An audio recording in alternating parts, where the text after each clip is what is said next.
શું તમે જાણો છો સૌરાષ્ટ્રના એક એવા મંદિર વિશે જ્યાં માતાજીએ પોતાની દિવ્ય શક્તિથી એક જ રાતમાં શક્તિશાળી ભૂતનો ત્રાસ કાયમ માટે શાંત કરી દીધો હતો?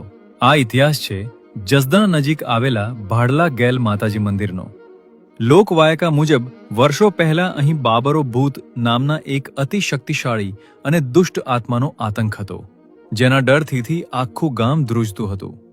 ગામ લોકોની વહારે આવીને ગેલ માતાજી સ્વયંભૂ પ્રગટ થયા.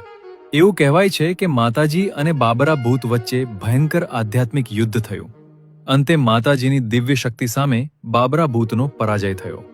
હારી ગયા પછી બાબરો ભૂત માતાજીના શરણે આવ્યો. માતાજીની આજ્ઞાથી એણે એક જ રાતમાં અહીં એક ભવ્ય વાવનું નિર્માણ કર્યું, જે આજે પણ અહીં મોજૂદ છે. આજે પણ ભક્તો અહીં રક્ષણ અને આશીર્વાદ મેળવવા આવે છે. જો તમને માતાજી પર અતૂટ શ્રદ્ધા હોય તો કોમેન્ટમાં લખો જય શ્રી ગેલમાં અને વિડીયોને લાઇક શેર જરૂર કરજો.